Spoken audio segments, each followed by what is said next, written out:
Buenas tardes, mi nombre es José Steven Gómez Cubides, de la carrera de Derecho, grupo BB1 de Habilidades Comunicativas.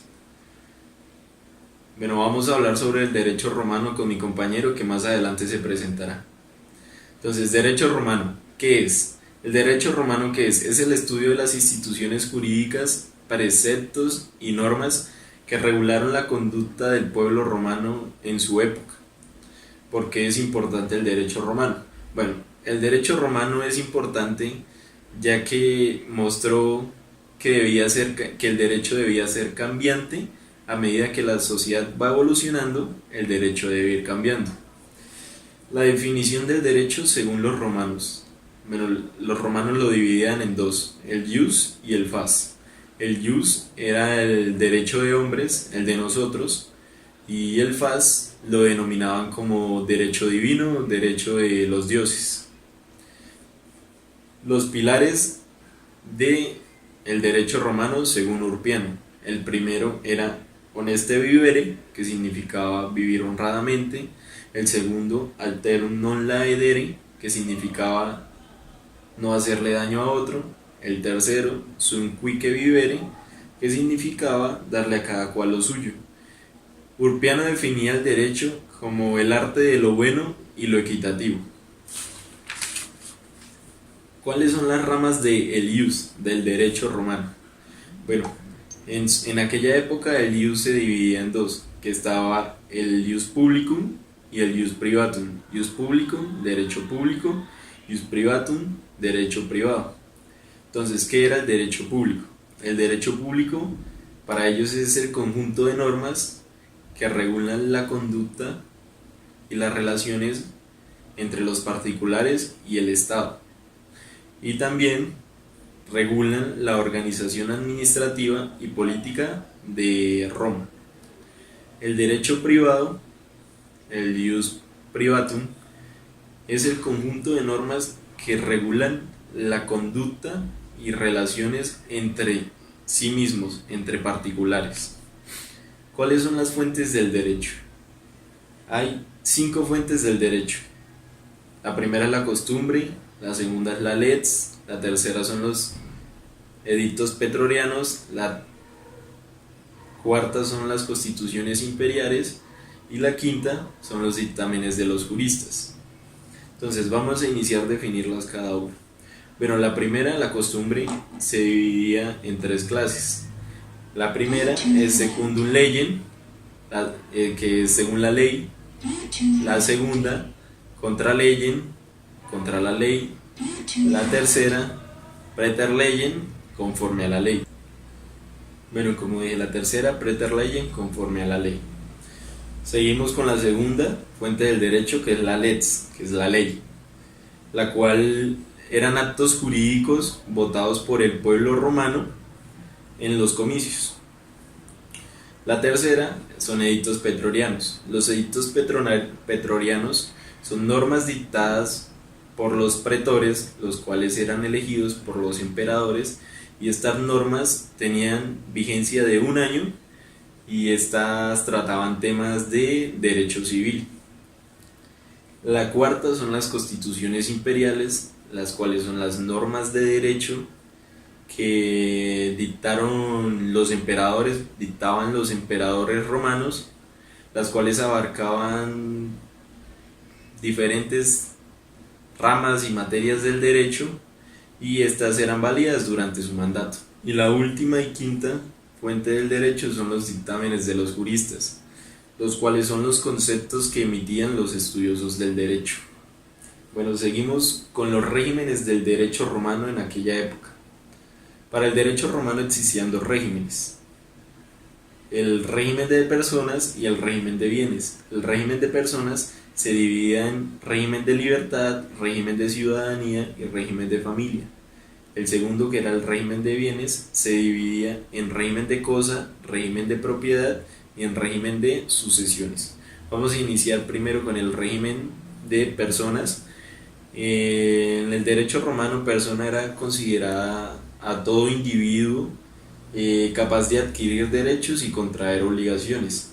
La persona libre se consideraba como un ciudadano romano o persona romana, ya que si no era considerado libre, se denominaba esclavo, el cual era un objeto patrimonial. Existían dos clases de personas en el derecho romano. Está la natural y la persona jurídica. Vamos a seguir dentro del régimen de personas, el régimen de libertad.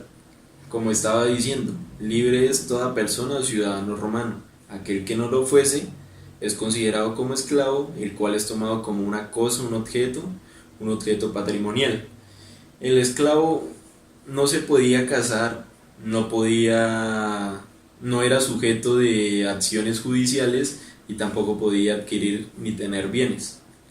Existía una facultad que tenía el amo sobre el esclavo para darle como cierta libertad, darle la libertad al esclavo, que se llamaba manumicio, que esa es la facultad del amo, en la cual le da la libertad al esclavo, y este pasa de ser esclavo a llamarse libertus.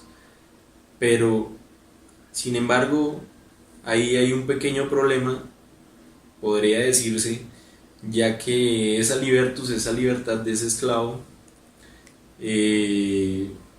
prácticamente no era libertad, ya que si el amo se le daba, pues valga la redundancia, se le viniera en gana quitarle esa libertad, o sea, el libertus volvía a ser esclavo, ya no era sujeto de libertad ni nada, volvía a ser esclavo, ya no era una persona como tal.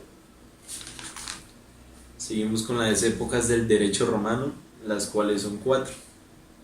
Pero en la arcaica, esta época se caracterizaba porque el derecho y la religión estaban entremezcladas. En esta época predominó la fuente del derecho llamada costumbre. La segunda época del derecho es la ley de las 12 tablas, la cual se llama así porque en esta época nació el primer código escrito que se conoce, el cual regulaba la conducta del pueblo romano y regulaba todas las materias del derecho. La tercera es la época de Justiniano, se llama así en honor al emperador Justiniano, quien realizó una monumental obra llamada Corpus Juris Civili, la cual contenía novelas, intuitas, códigos y digestas. La cuarta y última es la época posterior a Justiniano, o también denominada como el decaimiento del Imperio Romano. El régimen de ciudadanía, se consideraba ciudadano romano a toda aquella persona que hubiera nacido en Roma y sus padres también fuesen romanos. Existían dentro de este dos tipos de derecho, el ius gentium y el ius civili.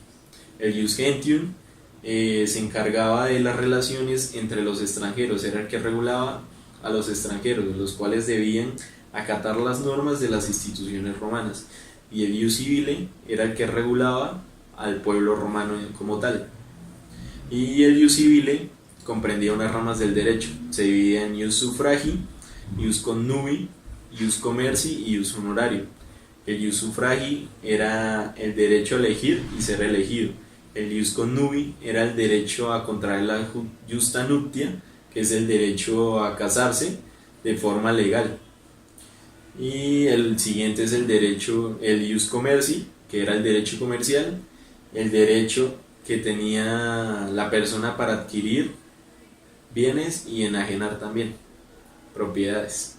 Y el cuarto y último es el ius honorarium, con el cual vamos a terminar, que era la posibilidad de acceder y ejercer cargos públicos y funciones públicas. Bueno, muchas gracias, yo los dejo con mi compañero, el cual les seguirá hablando del resto. Buenas tardes, mi nombre es John Alexander Solano Carrero, soy estudiante de Derecho de la Facultad de Artes y Humanidades. Este es un video para habilidades comunicativas, soy del grupo B1 y voy a hablarles sobre el derecho romano, específicamente sobre las clases de posesión, las herencias y todo lo que tiene que ver relacionado con también los testamentos. Entonces, en el derecho romano existen varias posesiones, básicamente son 4. Existe la posesión regular, la posesión irregular, la posesión bona fide y la posición mala fide. La posición regular es aquella a la cual se entra. Entonces, ¿se entra de qué forma? Entonces, hay tres formas en las cuales se entra a poseer, que es nekbi, la cual es sin ningún tipo de violencia, neklam, a la cual se entra en público, o sea, que todo el mundo sepa públicamente, sin clandestinidad. Nek precari, cuando se entra sin que ninguno de los elementos falte para que sea considerada una posesión. ¿Sí? La posición irregular es aquella posición a la cual se entra con violencia, se entra de manera irregular, como lo mismo dice la palabra. La posición bona fide es aquella a la cual se entra creyendo que se está asistiendo a un derecho que se tiene, es decir, se entra con buena fe. Y la mala fide es todo lo contrario de la buena fe, se entra sabiendo que no se tiene derecho a entrar, y esto, por ende, eso es mala fide, se entra con mucha mala fe. Entonces, la posesión es un hecho que nosotros nos conduce a la propiedad. De esa posesión se desprenden dos derechos, que son los derechos personales y los derechos reales. Los derechos personales son aquellos que...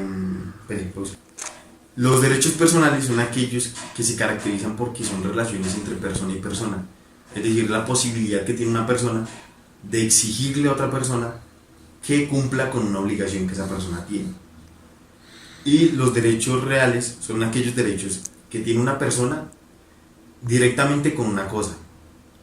Entonces, de estos derechos reales hay varios tipos. Entonces está el jus in agro vectigalis, está la emfiteusis, la hipoteca y la superficie. El jus in agro vectigalis es básicamente como un censo que se hace a los colonos romanos que viven afuera de la ciudad en predios rústicos, y a los cuales después se les otorga esa posesión por vivir en esos predios. La superficie es un derecho real, el cual consiste en que un ciudadano romano va y accede a un predio que generalmente es perteneciente a Roma, hace mejoras en ese predio y por ende ya se le concede la posesión, tiene que ser por un largo tiempo. La hipoteca es básicamente una garantía de cumplimiento de una obligación. Para eso existe esa hipoteca. El usufructo es básicamente el goce de un predio, el goce de una cosa, tanto de su uso como de sus frutos, pero que no es propiedad de uno. La persona que es propiedad de esa cosa o ese predio, de eso que nosotros estamos usando, pero que no está utilizando ni sus frutos ni la cosa en sí, se llama nudo propietario. Por otra parte, vamos a hablar de las servidumbres. Las servidumbres son aquellas imposiciones o gravámenes que se instauran a una persona o a un predio para beneficiar a otro predio o a otra persona.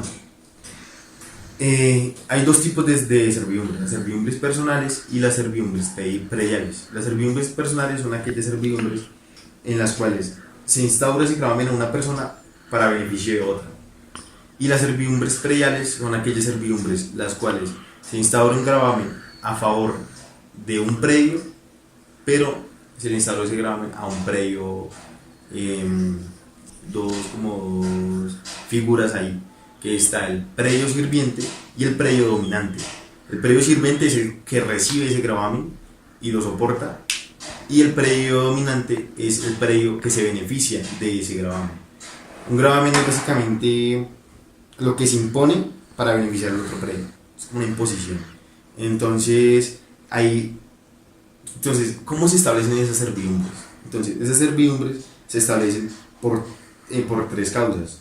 Porque se necesita, o sea, en principio se necesita el espacio de un predio o la persona para que pueda utilizarse, y se instaura de tres formas. Existe la ley, la servidumbre por testamento y de mutuo consentimiento. Por ley se instaura cuando las dos partes, es decir, las dos personas o los dos dueños de ese predio, no se ponen de acuerdo en la servidumbre que hay que instaurar. Un ejemplo de esto es, digamos, que hay dos predios muy cercanos y esos dos predios, o sea, para acceder a un predio tienen que pasar por el otro predio, entonces tienen que compartir una vía de acceso. Esa vía de acceso sería el gravamen. ¿Por qué? Porque es necesaria para que la otra persona pueda acceder al predio de ella. Entonces, por ley sería cuando esas dos personas no se ponen de acuerdo por qué parte van a pasar por el territorio de la otra persona para poder acceder al territorio de la persona beneficiada, es decir, ahí se aplica la ley. Entra la ley, o sea, un funcionario público va y se ponen de acuerdo, o sea, analiza el predio y mira qué medidas se puede tomar para poder instaurar ese gravamen y que las dos personas pues no peleen más, no discuten. La otra es servidumbre por testamento, que es la cual antes de que la persona fallezca se presenta el dueño del predio y en el testamento indica qué gravamen se va a instaurar en el predio sirviente y eso queda para toda la vida. También hay otra servidumbre que es la servidumbre de mutuo consentimiento, que ya es cuando esas dos personas, esos dos dueños de esos predios o las dos personas que están involucradas se ponen de acuerdo en el gravamen que tienen que instaurar sin necesidad de incurrir a la ley y simplemente se instaura ese gravamen. Entonces básicamente es eso, queremos hablarles del derecho romano y cuán importante es la afectación de ese derecho en el derecho actual, porque traemos mucho de ese derecho. Muchísimas gracias.